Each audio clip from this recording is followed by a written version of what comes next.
berkali-kali lipat. Terima kasih ya Tuhan. Berbicaralah kepada kami ya Bapa, karena kami siap untuk mendengarkan firman-Mu. Di dalam nama Tuhan Yesus, firman yang hidup, kami berdoa dan siap dengan firman Tuhan. Haleluya, yang percaya katakan bersama-sama. Amin. Pak Rumah seperti ini. Dan kita nyanyikan. Kita buka kita bersama dan kita membuka di dalam Markus pasal 46. Markus pasal 46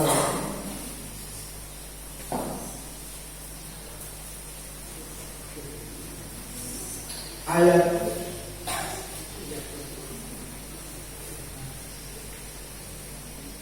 51. Markus 10 ayat 51.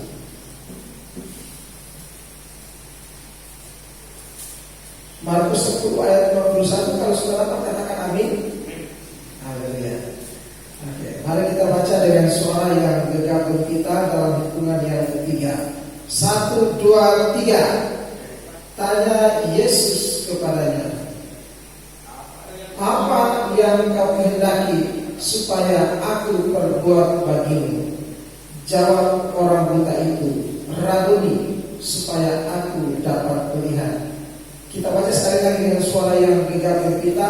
1, 2, 3. Tanya Yesus kepadanya, apa yang kau kehendaki supaya aku perbuat bagimu? Jawab orang buta itu, Rabuni, supaya aku dapat melihat. Demikian firman Tuhan. Yesus bersabda, berbahagialah kita semua yang membaca, merenungkan dan melakukan firman Tuhan di dalam kehidupan kita hari demi hari. Amin. Terpujilah Kristus. Silakan duduk Bapak. Kalau Yesus datang pada pagi hari ini dan tanya kepada kita semua, jemaat GPT Gloria Kasongan, GPT Gloria Kasongan, apa yang kau kehendaki supaya aku perbuat bagimu? Ku beri satu permintaan.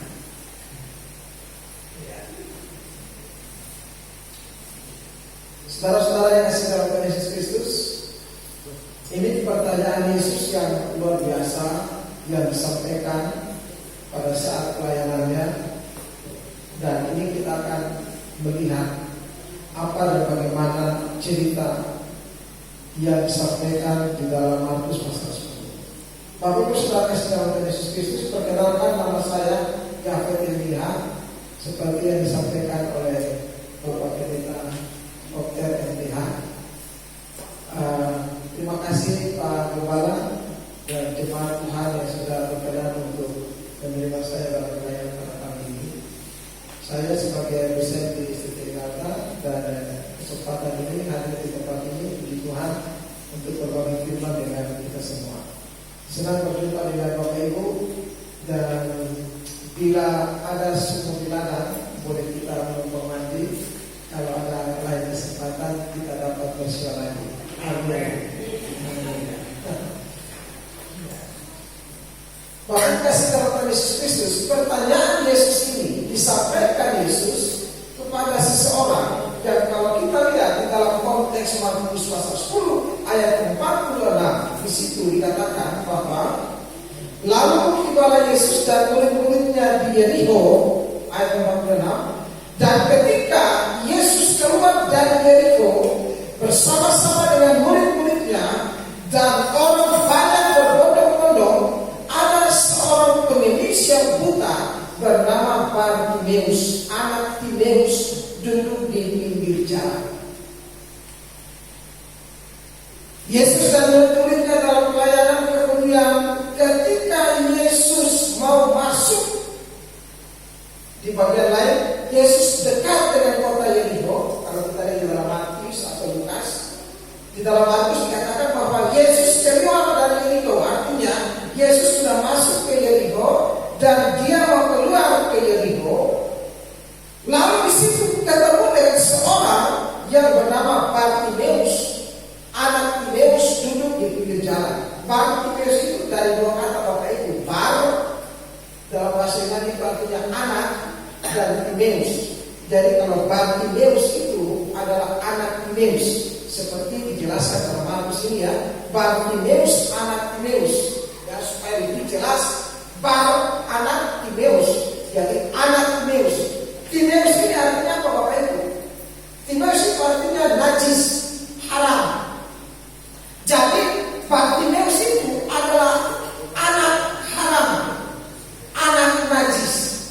Saya kira kita di tempat ini tidak pernah berpikir dan tidak pernah terbesit dalam sedikit pikiran kita, kalau kita punya anak, nanti kita kasih nama dia anak haram, anak najis. Ada di sini Bapak Ibu yang kira-kira waktu istrinya hamil, suatu saat dia usap perut istrinya dan dia berkata, anak haram, anak najis. Kalau ada anak yang namanya seperti itu Bapak Ibu, saya kira akan viral, dibully tiap hari di sekolah, dan orang katakan anak haram, anak haram. Najis kamu, najis. Bartimeus itu sudah namanya anak haram, anak najis, buta, dan kere. Bayangkan nasib seperti ini Bapak Ibu. Buta, miskin, saking miskinnya, jadi sebagai seorang pengemis di pinggir jalan. Bukan kayak pengemis di Jakarta Bapak Ibu. Setelah ditangkap itu ternyata rumahnya bertingkat, ada kolam renang di kampung. Ini Bartimeus ini memang miskin. Miskin betul-betul.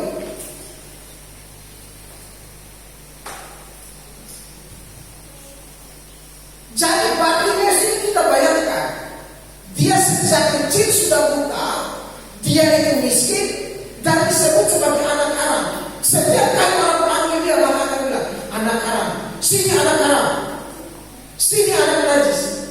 Bagaimana tekanan batin dari seorang Bartimeus yang memang sudah miskin, dikucilkan orang dan dianggap dan dipanggil sebagai anak haram. Wow. Orang kalau seperti ini tidak ada harapan hidup. Kayaknya kalau ada baygon di pinggirnya, dia bilang sini baygon saya, ya. Ayo baygon my darling.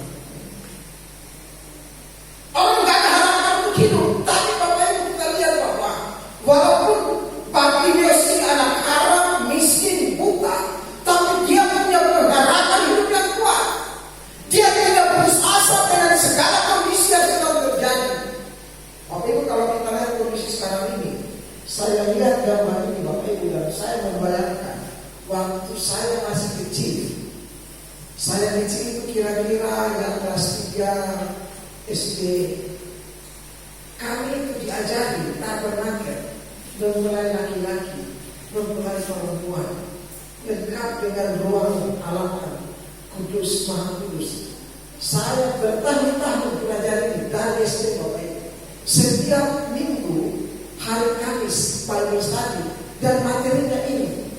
Jadi waktu saya lihat ini Bapak Ibu, saya bayangkan waktu saya masih kecil. Jadi saya sangat mengerti ini, sangat mengerti. Tabernakel, wow, luar biasa. Pengajarannya dahsyat. Doktrin-doktrin seperti ini Bapak Ibu jangan ditinggalkan. Harus pegang teguh, ya, harus pegang teguh.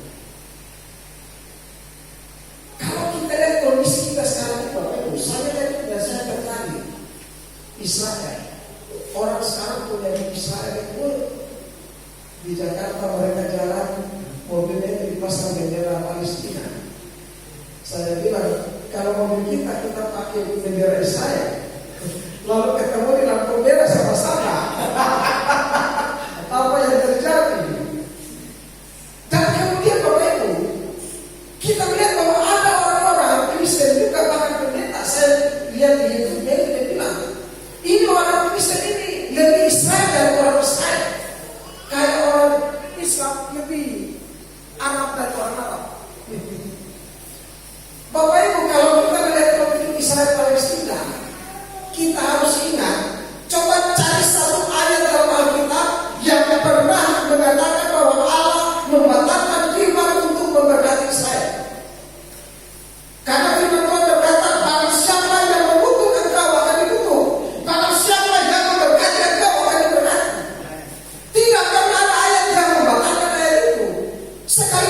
dalam perjanjian lama, bahkan di dalam perjanjian baru, kita tidak pernah membaca satu ayat pun dari para rasul yang menulis Alkitab perjanjian baru untuk membatalkan pilihan Tuhan kepada orang Israel, berkat Tuhan untuk orang Israel.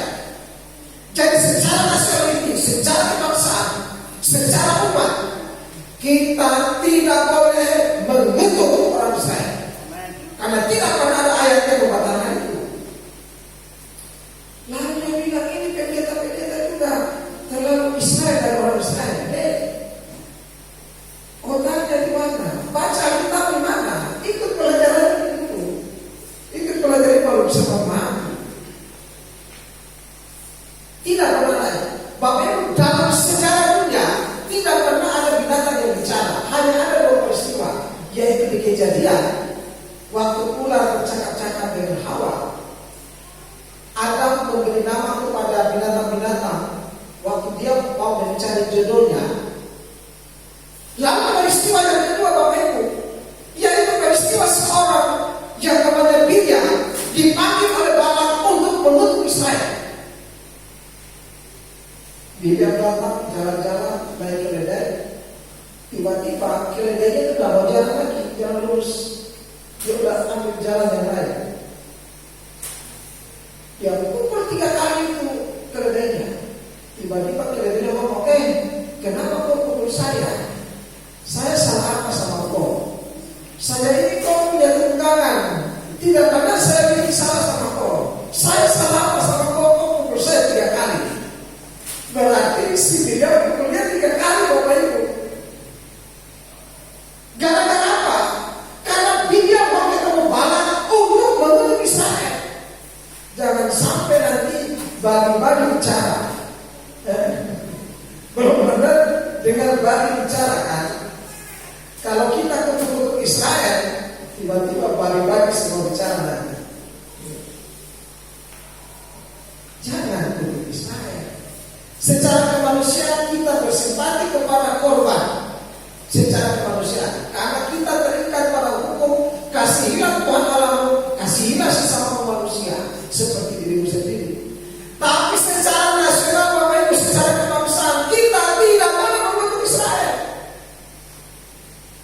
Karena perintahnya jelas, siapa yang mengutuk engkau akan dikutuk, siapa yang memberkati engkau akan diberkati.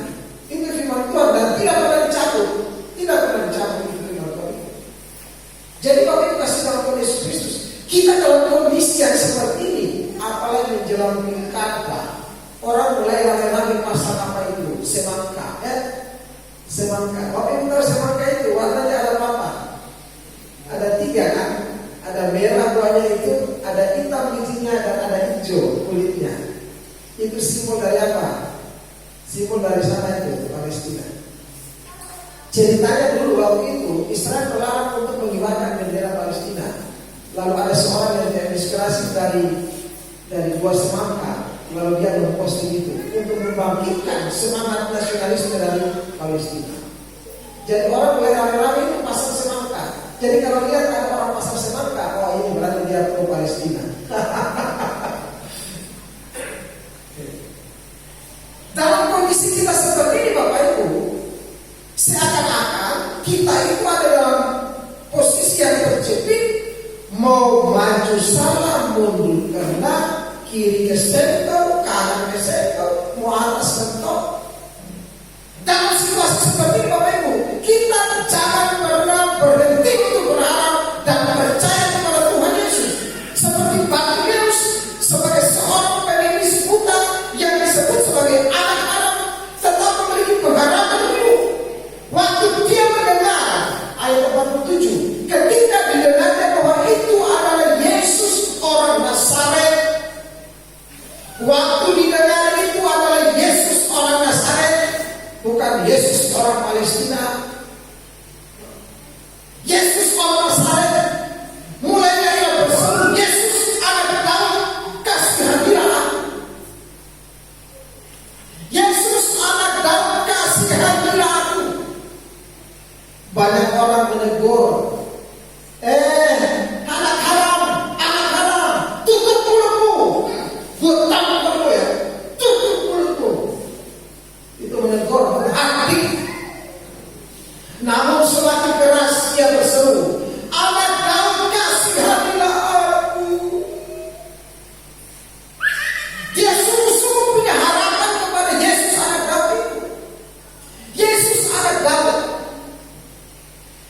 Ini suatu pernyataan iman Bapak Ibu. Dia sudah pernah mendengar bahwa Yesus anak Daud itu berkuasa. Dia sudah pernah mendengar bahwa Yesus itu adalah Allah yang menjadi manusia. Dia itu raja dari segala raja yang lahir ke Bethlehem. Dia adalah Allah sejati dan manusia sejati. Dia berkuasa untuk melakukan mujizat dan dia menaruh harapannya sungguh-sungguh kepada Yesus. Dan dia tidak malu untuk berseru, Yesus anak Daud kasihani aku. Pernyataan iman yang tidak ragu walaupun di hati orang anak haram dia tutup mulut kamu. Tapi semakin dia berseru, Yesus anak Daud kasihani aku. Bapak Ibu, saya pakai salib begini. Ini bukan untuk gaya-gaya. Ini bukan gaya-gaya. Tapi untuk pernyataan saya itu Kristen. Saya itu pengen Kristus. Bila perlu kalau ada yang besar, pakailah yang besar. Kalau kurang, kita bikin dari kayu besar. Satu kali kami pergi ke daerah Serian di Serian. Lalu mampir makan di rumah makan Bapak Ibu. Itu rumah makan orang kita dari Jawa Timur ya. Saya pakai salib yang besar sekali, lebih besar dari ini. Dan di situ katanya mayoritas sana. Waktu saya masuk, mukanya asam banget Bapak Ibu. Ini kenapa mukanya asam? Kita mau makan kok dia menyajikan. Biasanya kan pelanggan itu raja.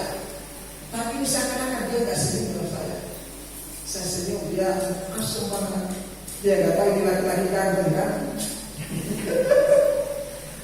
Tiba-tiba Bapak Ibu makan. Sementara makan lalu waktu minum air di gelas itu pecah bawahnya, pecah. Lalu langsung ada bapak di situ. Kamu tahu apa di bawah ini? Kamu tahu apa? Oh, ini berarti ilmunya Pak Yakin itu lebih kuat ini. Saya dengan bangga buka lagi. Ini dia. Bapak Ibu, ada orang yang mau mengaku Yesus, mau bilang Kristen aja. Maaf, saya Kristen. Kenapa kau minta maaf? Kau bilang kau Kristen. Ada itu kan anak kecil yang dibully itu ya. Dia kasihan ya kamu Kristen. Kasihan. Loh, kok kasihan? Ada satu anak. Bapaknya bilang begini, di antara teman-temannya, orang itu tahu kamu sudah Kristen, gak usah pakai salib. Bapaknya mau begitu, saya bilang bapaknya kurang ajar kan. Mesti kau bikin salib besar lagi, supaya anakku pakai tambah besar dia salibnya. Itu untuk menunjukkan identitas kita. Tapi jangan pakai salib lalu kayak kucing garong. Kalau kau mesti kucing garong pakai salib. Orang pakai salib ini identik dengan apa? Orang Ambon preman yang itu.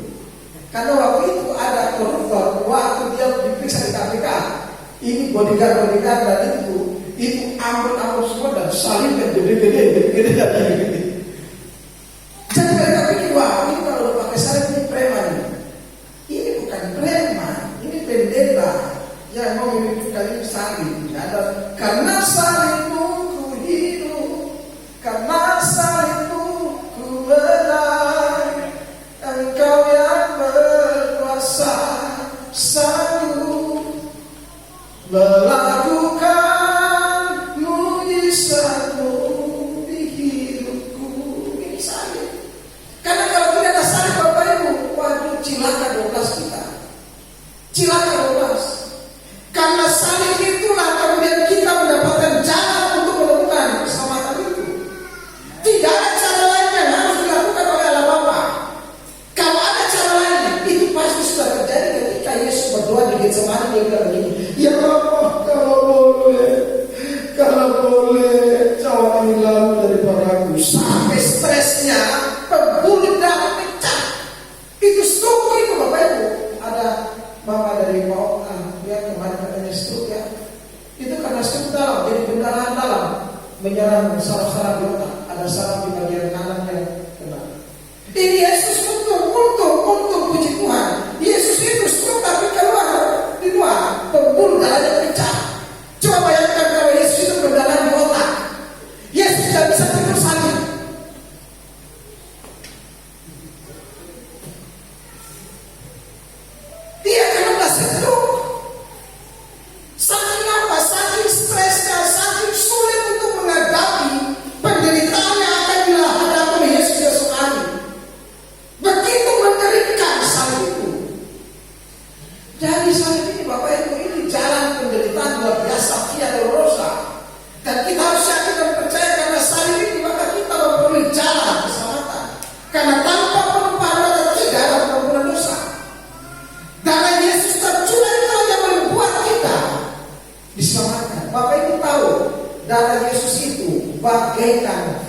Bapak ibu yang pernah beli Venice warna pink, ya. Dulu ada by clean, ya. Kalau ada noda, kemudian kita supaya nodanya itu hilang kita pakai by clean. Tapi kemudian ada inovasi baru, lalu namanya Venice.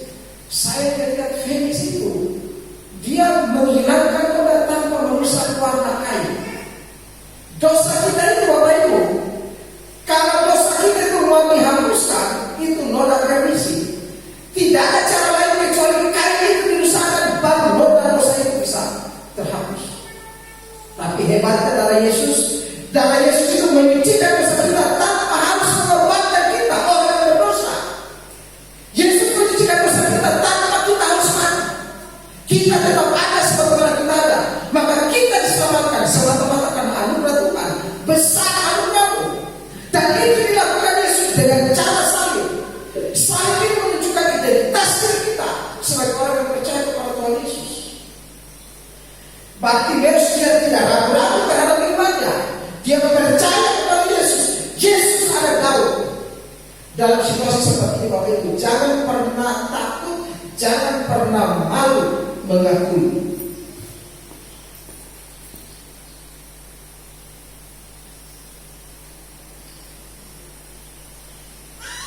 Yohanes 2 ayat 32. Dan barang siapa yang berseru kepada nama Tuhan, dan barang siapa yang berseru kepada nama Tuhan akan diselamatkan. Sebab di Gunung Sion dan di Yerusalem akan ada keselamatan, seperti yang Tuhan telah difirmankan Tuhan. Dan setiap orang yang dipanggil Tuhan akan termasuk orang-orang yang dilepas. Bapak Ibu, jangan pernah malu mengakui diri kita sebagai orang percaya. Jangan pernah malu untuk memanggil nama Tuhan. Berserulah. Barang siapa berseru kepada nama Tuhan akan diselamatkan. Tidak ada nama lain di bawah langit ini untuk orang diselamatkan kecuali di dalam nama Tuhan Yesus.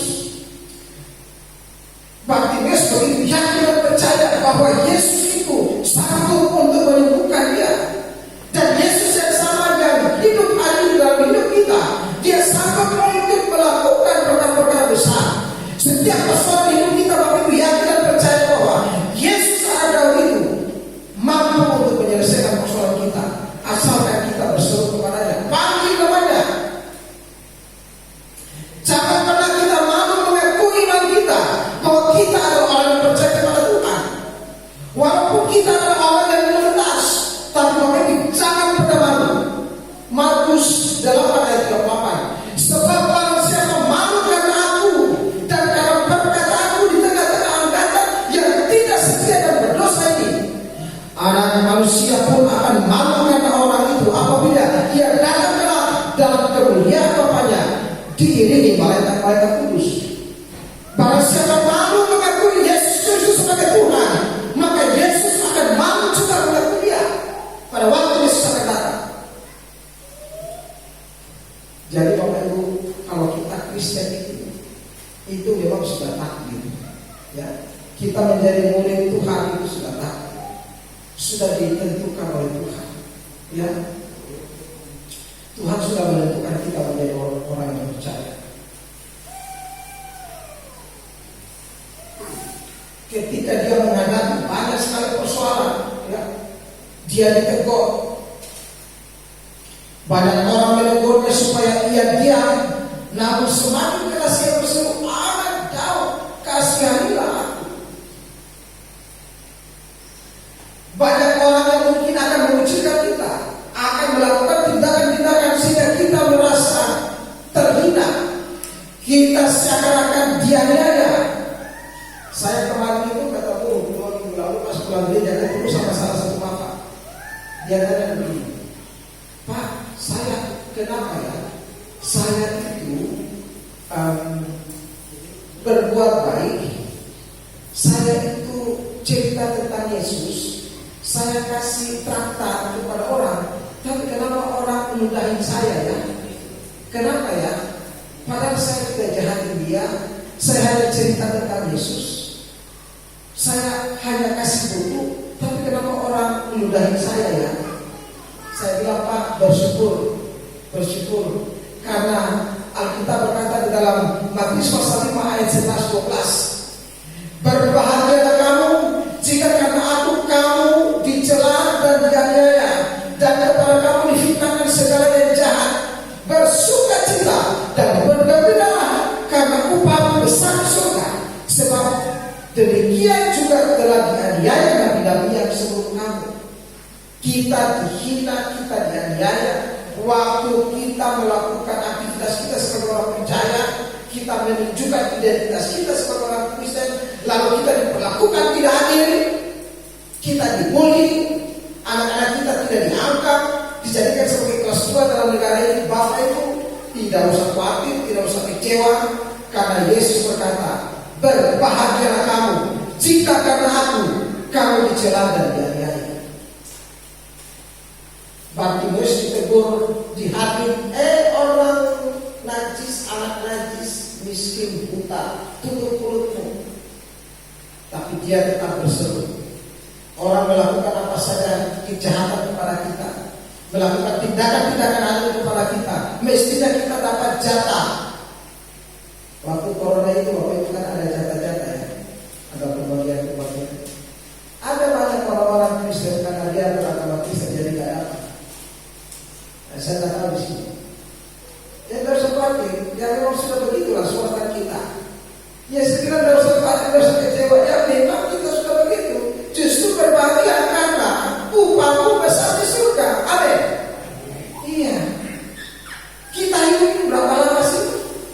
Menurut Mazmur 120 tahun, menurut tahun 70 tahun. Kita pegang yang mana? Ya, Tuhan berfirman manusia itu umurnya 120 tahun. Mazmur berkata manusia itu 70 tahun, paling tinggi 80. Katakanlah 120, kita berdoa Pak Oker 120 tahun. Haleluya. 120. Karena PBB mengatakan 60 itu masih ABG, masih muda. 60 tahun, berarti kita yang 50 tahun itu masih remaja. Masih remaja. Ya, Pak Okta ya, masih remaja. Iya, jadi 120 tahun Tuhan berfirman, itu Tuhan berfirman. Kalau di Mazmur, Daud berfirman, Daud berkata bahwa umur manusia itu. Jadi kalau kita umur katakanlah 120 tahun, hanya itu saja. Tapi setelah itu kalau kita tidak hidup dalam Kristus, kita tidak percaya kepada Kristus, kita menyangka Yesus Kristus sebagai Tuhan dan Juru Selamat, kita akan masuk neraka kekal selama-lamanya. Jadi kalau kita mengalami perlakuan yang tidak adil dalam hidup ini, Bapak Ibu, tidak usah khawatir, tidak usah kecewa. Memang sudah begitu. Memang sudah begitu. Berbahagialah karena upahmu besar di surga. Bapak Ibu kasih dalam Tuhan Yesus Kristus. Lalu Yesus berhenti dan berkata, panggilah dia. Mereka memanggil orang buta itu dan berkata kepadanya, kuatkan hatimu, berdirilah, ia memanggil engkau. Waktu dia tidak putus asa karena orang banyak menegur dia, dia tetap berseru memanggil Yesus anak kamu. Kemudian Yesus berhenti dan berkata, panggillah dia. Jangan pernah berhenti untuk percaya kepada Yesus. Berserulah, panggillah namanya. Dalam namanya ada keselamatan. Bapak Ibu kasih dalam Tuhan Yesus Kristus. Kalau kita bicara soal panggil, ya panggil. Kita itu adalah orang-orang yang dipanggil oleh Tuhan. Bersyukur kita itu bukan menyodor-nyodorkan diri untuk dipanggil oleh Tuhan, tetapi Tuhan memanggil kita. Kita jangan putus asa untuk terus berharap kepada Tuhan, karena Tuhan sudah memanggil kita. Roma 8 ayat 28-30 berkata begini, kita tahu sekarang bahwa Allah turut bekerja dalam segala sesuatu untuk mendatangkan kebaikan bagi mereka yang mengasihi Dia, yaitu bagi mereka yang terpanggil sesuai dengan rencana Allah. Jadi Bapak Ibu, dalam situasi kondisi apapun yang kita hadapi dalam hidup ini, sakit, penyakit, kekurangan apapun itu Bapak Ibu, kita harus percaya bahwa di dalam situasi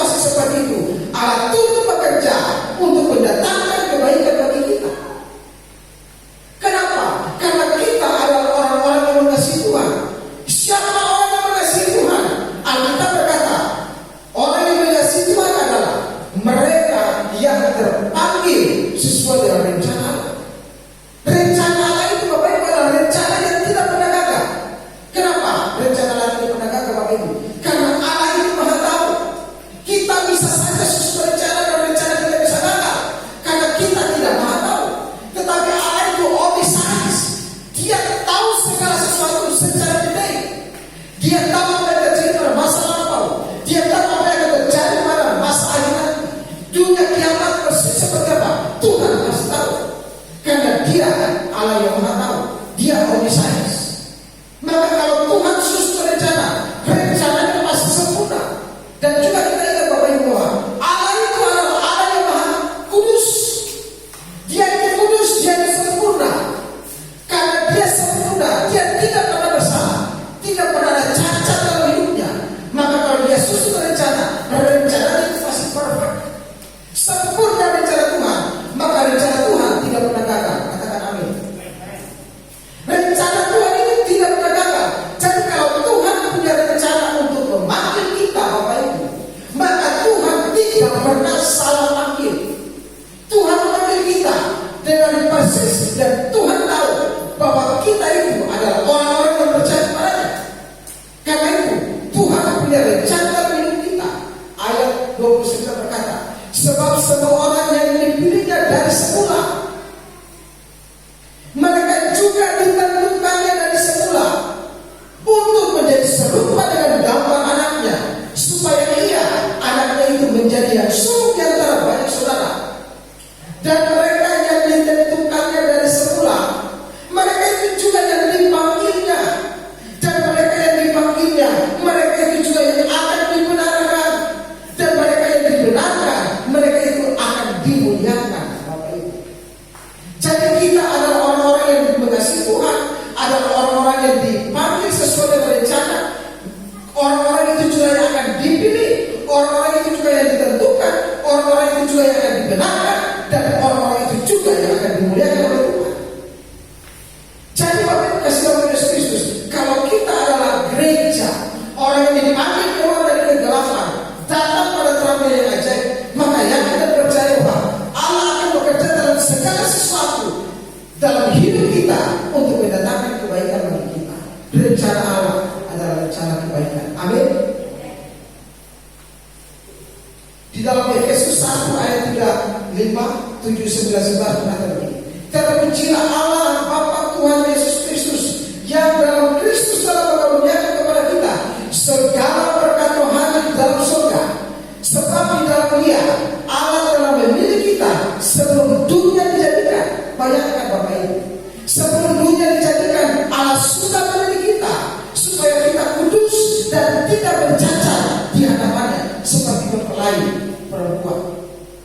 Kita kudus dan tidak bercacat di dalam kasih. Ia telah menentukan kita dari semula oleh Yesus Kristus untuk menjadi anak-anaknya sesuai dengan kerelaan kehendaknya. Sebab di dalam Dia, di dalam Yesus, dan oleh karenanya dari Yesus kita beroleh penebusan, yaitu pengampunan dosa menurut kekayaan kasih karunia-Nya. Sebab Ia telah menyatakan rahasia kehendaknya kepada kita sesuai rencana kerelaannya, yaitu rencana kerelaan yang dari semula telah ditetapkannya di dalam Kristus. Aku katakan ini dalam Kristus karena di dalam Dialah kita mendapat bagian yang dijanjikan.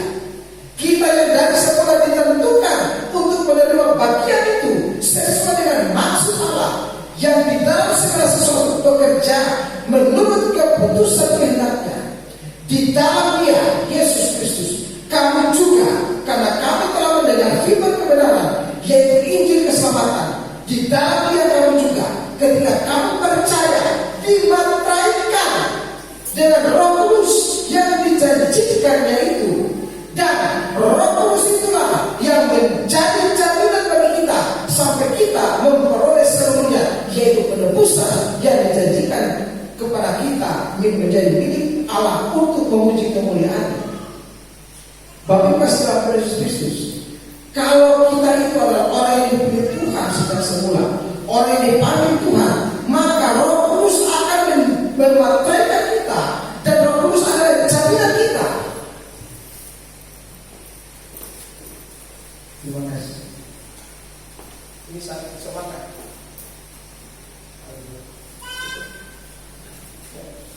Roh Kudus itu memataikan kita, sah kita. Kalau ada perjanjian di atas materai sah. Yang menjamin kita adalah Roh Kudus. Jadi kalau Roh Kudus yang menjamin kita, Roh Kudus yang memataikan kita, Bapak Ibu, maka Alkitab berkata begini, siapakah yang dapat menggugat umat pilihan Tuhan? Tidak ada. Tidak akan ada yang dapat menggugat kita umat pilihan Allah. Karena itu Bapak Ibu, dalam kondisi apapun, kita disiksa, kita dianiaya, kita dibully, kita diperlakukan tidak adil, harus terus percaya kepada Allah. Karena Allah akan bekerja dalam segala sesuatu itu untuk mendatangkan kebaikan kepada kita.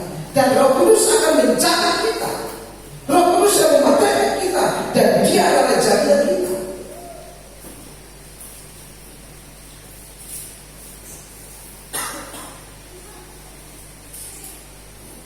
Bartimeus, dia tetap berharap dan bersandar kepada Yesus dan berseru, Yesus ada Daud, kasihanilah.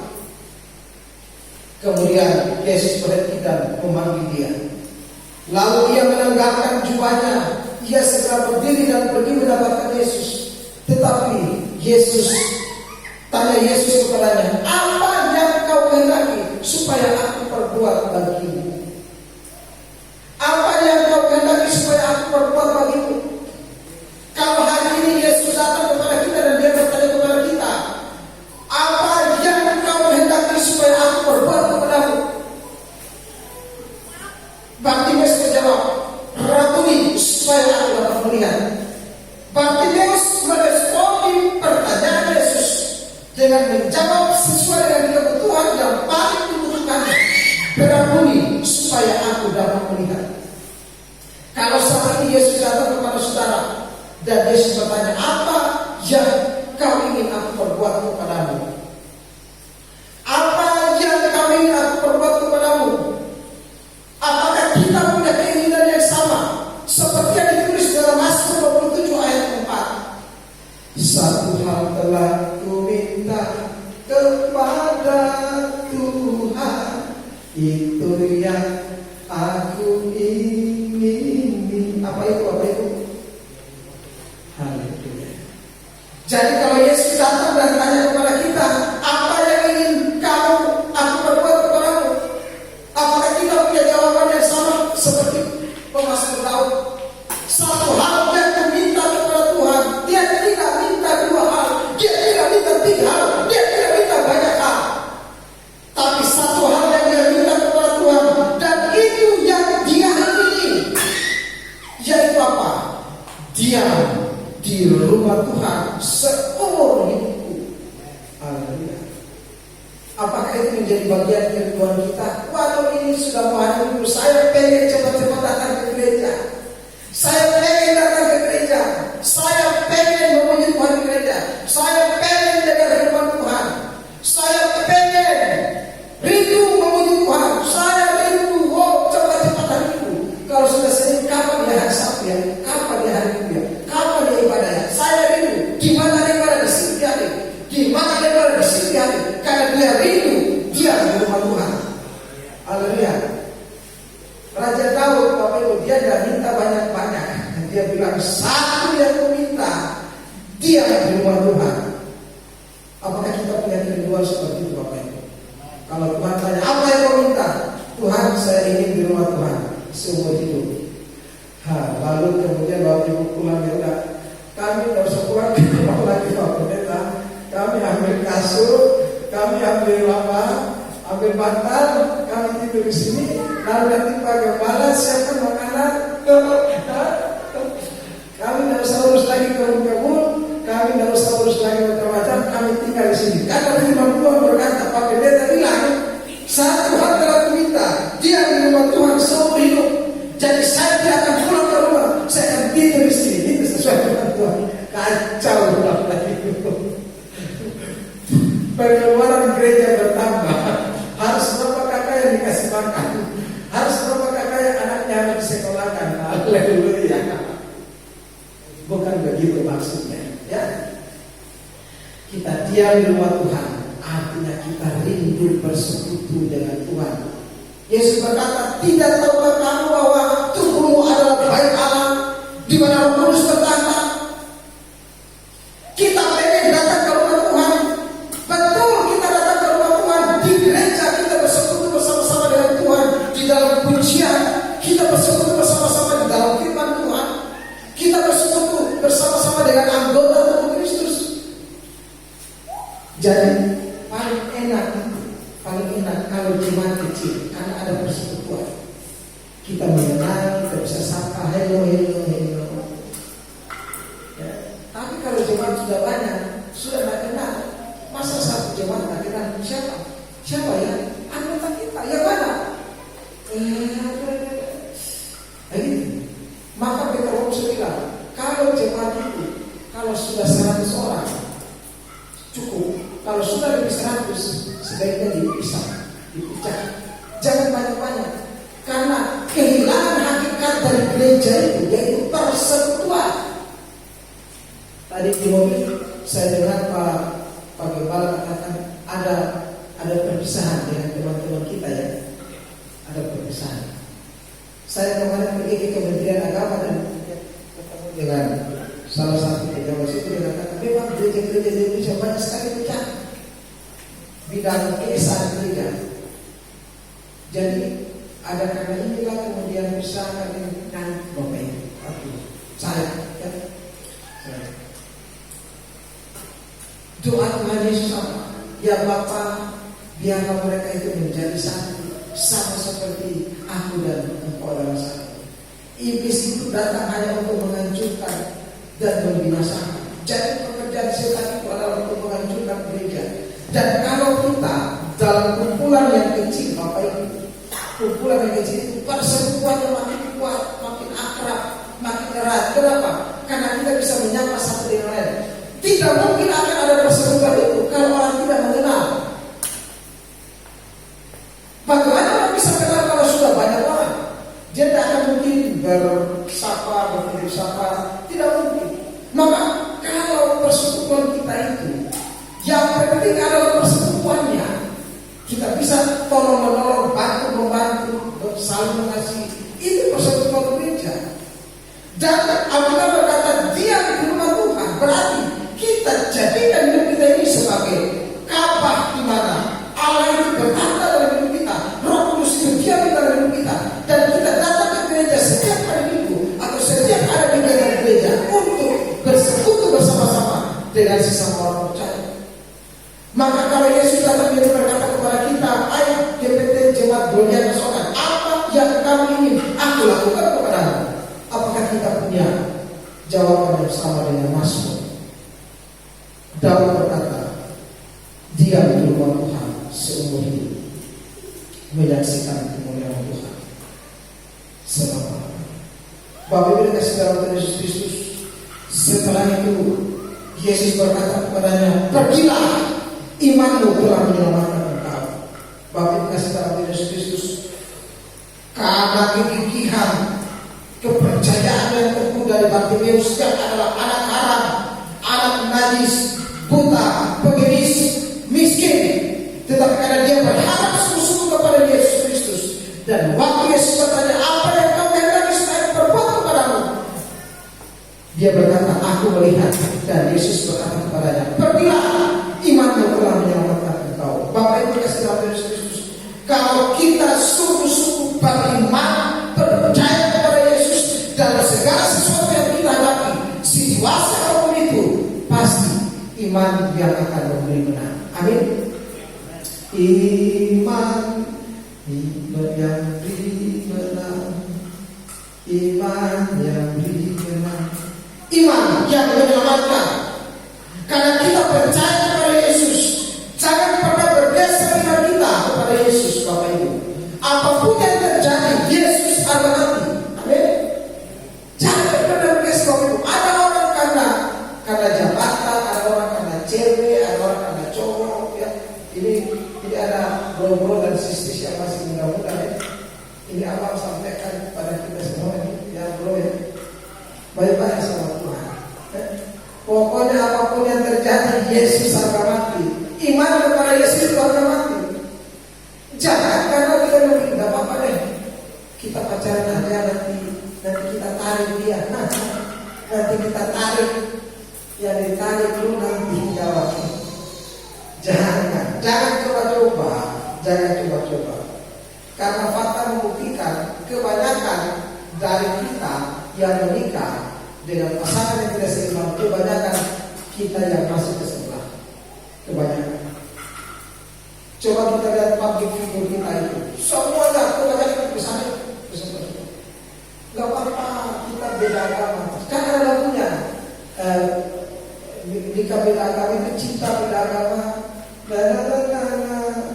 Tahu ya lagu cinta beda agama itu? Persatukan perbedaan dari Dodi orang awam itu ya. Cinta beda agama, persatukan perbedaan. Aduh,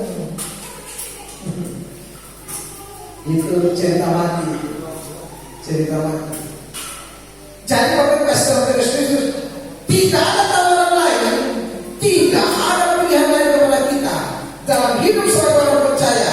Yesus harga mati, iman kepada Yesus harga mati. Karena iman kepada Yesus itulah yang akan menyelamatkan kita, akan membebaskan kita dari segala macam persoalan. Persoalan apa saja. Mau persoalan ekonomi, Yesus bisa. Persoalan keselamatan, jangan makanya disebut juru selamat. Bapak Pastor Kristus. Karena itu saya ingin mengajak kita pada hari ini untuk jangan bosan-bosan dan jangan henti-henti percaya, berharap kepada Yesus, iman kepada Yesus harga mati. Amin. Puji Tuhan. Kiranya cerita firman Tuhan bagi Yesus ini menjadi bagian dalam hidup kita, untuk kita menjalani hidup kita sebagai orang percaya. Mari kita berdoa.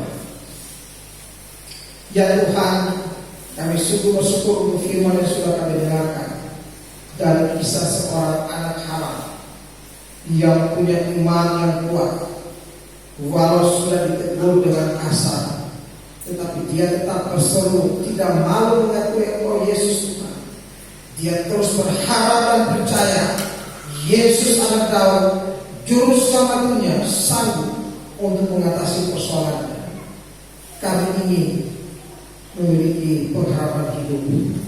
Kami ingin menaruh harap hidup kami hanya kepada Tuhan Yesus, karena kami yakin dan percaya Yesuslah satu-satunya jalan, satu-satunya kebenaran untuk memperoleh hidup yang kekal. Satu-satunya jalan untuk menuju ke surga hanyalah Yesus. Walau kami akan diperhadapkan dengan berbagai macam persoalan-persoalan hidup yang dikondisikan sedemikian rupa oleh karena kami percaya kepada Tuhan Yesus, tapi kami yakin dan percaya bahwa kami punya Roh Kudus yang akan memberikan pertolongan kepada kami saat-saat kami dalam keletihan kesuan, saat-saat kami dalam penderitaan oleh karena disiksa dianiaya oleh karena Yesus Kristus. Kami yakin Roh Kudus tidak akan pernah meninggalkan kami. Engkau adalah penolong sejati, Engkau adalah penghibur sejati bagi kami. Terima kasih Tuhan. Merdeka firman Tuhan ini untuk kami dapat melakukannya di dalam kehidupan kami hari lepas hari. Di dalam nama Tuhan Yesus